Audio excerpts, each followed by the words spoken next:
Huyu mwamba anaitwa Sani alikuwa na ndoto fulani ya kuwa tajiri, lakini alikuwa anakusaidia kumfanya ili awe na pesa, lakini kwenye siku zaenda jamaa kaja na idea fulani ya kuprint pesa bandia. So kitu ambacho alikuwa amegundua ni kuwa ili uwe mtengenezaji pesa hodari unafaa uwe artist na uwe na printer na vitu kama hivyo, na alikuwa mchoraji mwingine hatari sana. So jamaa alikuwa na besti yake mmoja ambaye alikuwa ni typographer. So wakaungana ili watengeneze pesa bandia. So wakachukua makaratasi fulani wakaanza kuprinti, wakabadilisha rangi huku wakichanganya na vitu vingine ili ile pesa ni itoke kama pesa yenyewe. So walingangana karibia siku 3 hivi. Sana na besti yake wakawa wana change color, wakaona color bado haijaendana, wanaweka color nyingine, wakaprint pesa paka zikawa, alafu wakakaino karatasi fulani ambayo huwa hapa kwenye pesa ili ionekane kama hii pesa ni original. After pale wakachukua zile pesa wakazitumbukiza ndani ya chai.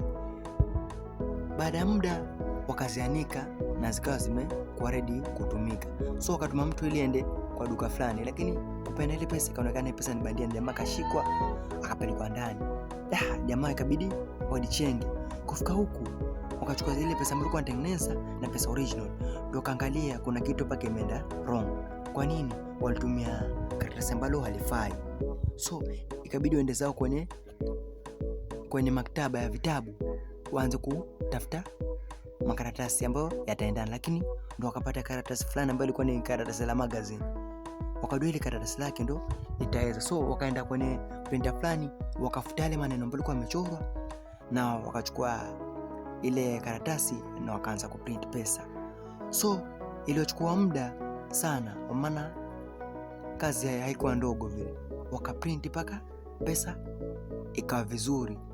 Na baada ya muda sasa, baada ya pesa kuwa, wakaenda kwenye duka na jamaa kupenda pesa.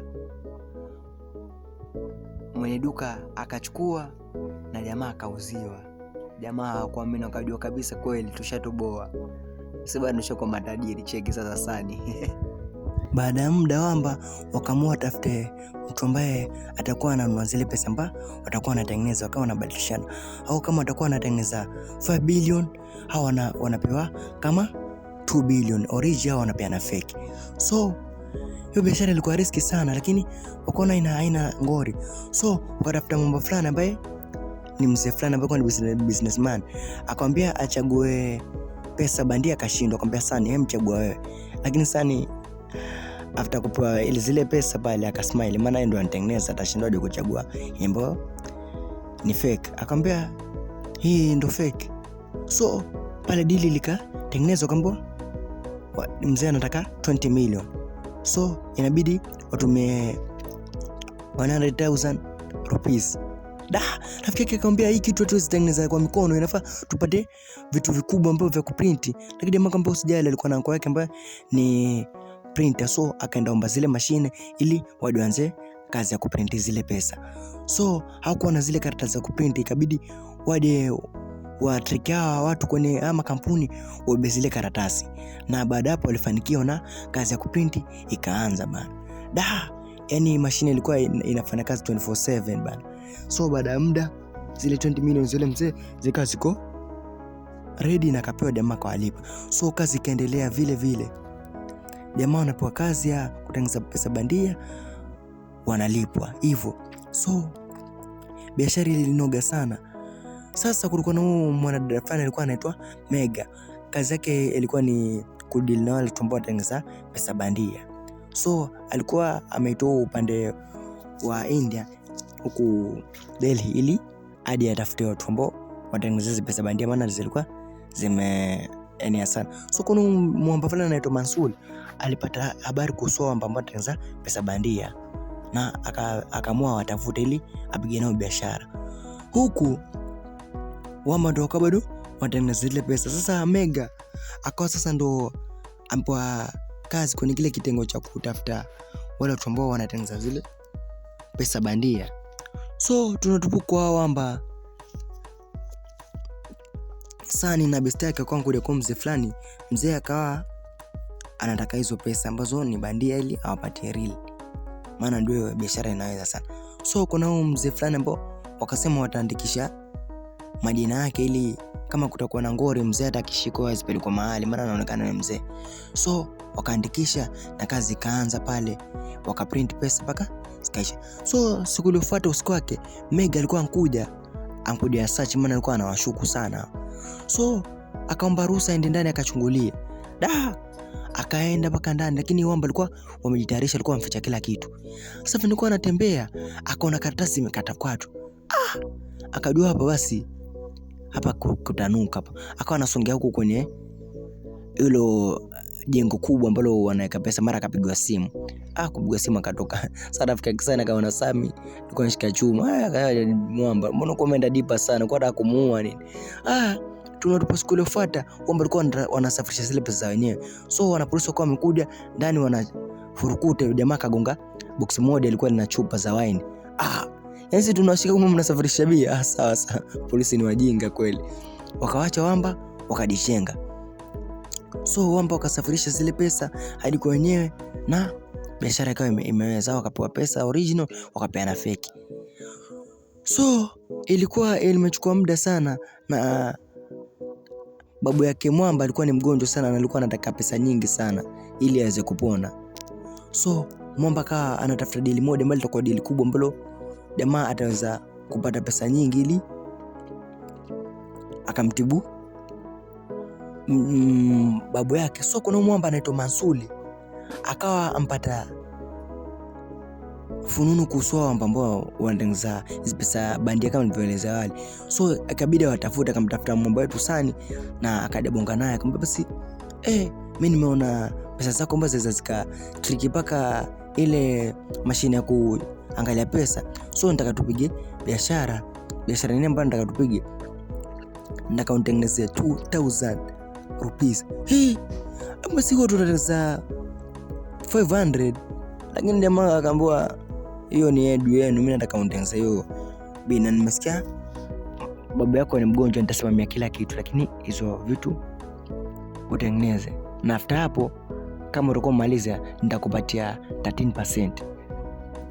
Na jamaa alipewa mashine za kisasa ambazo ni kali hata kushinda zile zake jamaa, kwani ilikuwa kazi kubwa kwake, ilikuwa kazi ndogo tu.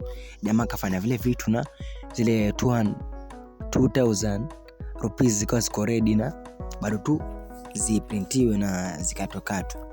So jamaa kapigwa simu akaambiwa babu yake amelipiwa na mfanya upasuaji na yuko fit. Jamaa kampigia Mansuli kumshukuru, lakini Mansuli akamwambia sawa, lakini ujue maisha ya huyo yako mikononi mwangu. So kuna mwamba mmoja ambaye ni bodyguard wa Mansuli akawa mkamatwa na kwa ndani.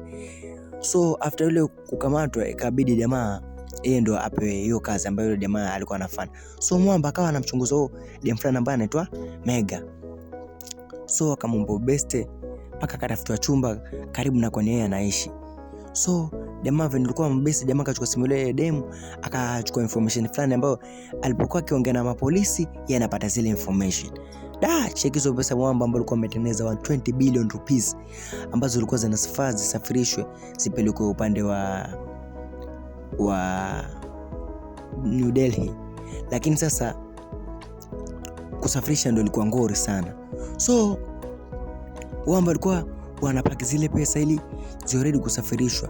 So Mansuri alikuwa na raha sana, maana alikuwa anajua kabisa after zile pesa zimefika upande wa New Delhi yeye atakuwa ametadirika kinoma. So akamwambia kuna spy ambaye anatuchunguza, akamwambia mimi nakuaminia wewe, pesa zikifika tu mimi bila shida yote mimi nitakupatia 13%. So jamaa akawa bado ana ukaribu na Mega ili amchunguze wasije wakagundulika kwa urahisi. Wamba sasa wakatafuta boti fulani ambao huwa linasafirisha vitu ambalo wakapata mali ambao watakuwa wataka zile pesa pindi zinasafirishwa. So jamaa kapaki zile pesa zikawekwa kwenye container fulani hivi, huku Mega bado anafanya uchunguzi tu, anataka kujua mtu baada atengeneza zile pesa na hajui kama mtu ambaye atengeneza zile pesa ni rafiki yake. Safari kaanza ya kupeleka zile pesa New Delhi, lakini polisi waliwashtukia. So wakawa kwa mpakani. Hasa ikabidi wale Wamba warudishe ile nyuma ile meli, lakini ilikuwa ngori maana mafuta yalikuwa kidogo. So ikabidi wakone kabisa huko waelekee kabisa upande wa Mumbai. Takaona kupadi upande wa Mumbai mpaka tufanye search. So ikabidi wachukue zile pesa wasitumbukize ndani ya maji. Alafu wataenda story mbele kwa mbele. Yaani ziko wako nazo, lakini hizo zenda na chini ya maji kama hivyo sasa. So wakaenda hadi walipofika kwenye mpaka, wakasachiwa, wakapatikana hamna kitu kama hicho. Ilikuwa ni habari za uongo upande wa Mumbai sasa. Sasa after amefanikiwa zile pesa wakazika kwenye factory fulani. After hapo Mwamba walikuwa wametengeneza pesa, Mwamba shako matajiri bana. Wana enjoy tu, kazi ni kurusha pesa tu, masherehe kila wakati. So Mwamba sasa yeye na rafiki yake Sani kwa anapiga story huku. Sasa Mwamba, Sani na Mega ndio kwao wamekuwa wapenzi bana, bila kutarajia. So Mega ndio kwa anamuulizia Mwamba kuhusu hiyo kazi yake ambayo anataka kushika watu ambao anatengeneza hizi pesa, ambao usijali utawashinda naye ndo anatengeneza. Tunaona venye kutakuwa kama ndo penzi liko basi limepamba moto. Sasa Mwamba akawa basi ndo anamchunguza maana anakuwa naye ukaribu ili asije kanigundulika. Sasa siku moja ukiwa kwa nyumbani, Mega kaona pesa bandia na yeye anaishi na Mwamba sana. Akaanza kumshukuru Sani kuna kitu anajua kuhusu hiyo vitu. Huku tunapokuwa mzee mmoja anaitwa Shivraj akamfuata na yule Mwamba kuelezewa kuhusu zile pesa ambazo zimesafirishwa, au pia wakawa wanazitaka. So Mwamba sana akapigwa simu na rafiki zake, akaambia basi kuna shida, zile pesa kuna umeziweka safabu bana, ziweke ulinzi, maana kuna watu wengine ambao wampatia habari wanataka kujaziba. So Mwamba wakabidi wachukue zile pesa nusu wasisafirishe. Lakini wasisafirisha, kumbe wana polisi walikuwa wanapata habari. So Mwamba wakawa wanafuatiliwa. Ikawa ngori sana ni kwenye barabara, polisi wamewazingira kila mahali. Sasa jamaa akaona hii kazi hii basi itakuwa ngori, kabidi wachukue nusu wa zile pesa wazimwage barabarani ili watu wakawa wanaokota pesa wakacha attention ya wale polisi, wakae hawezi kuwafuatilia. Lakini sura zao zikawa zimeonekana, japokuwa si vizuri vile, lakini tulikuwa bado zinafuatiliwa ili zionekane vizuri. Masula akapigwa simu akaambiwa venye kunitokea, akaambia haimu uweni hao watu wawili ambao wamesababisha hiyo pesa zangu zimwagike. Lakini Mwamba bana wakawa wamejipanga wale majamaa kufika, polisi wakawa nao wamefika, jamaa wakadichenga.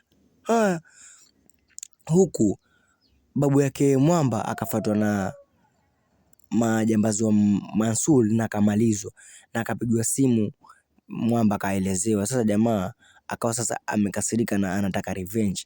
Akamwambia Mwamba lazima mimi nilipize kisasi. Akafuata wale majambazi wa Mansuli na akawamaliza, na akaenda paka pale kwa nilikuwa mficha zile pesa, akampigia Mansuli simu akamwambia ili ni revenge kifo cha babu yangu, nafaa nisomezi pesa.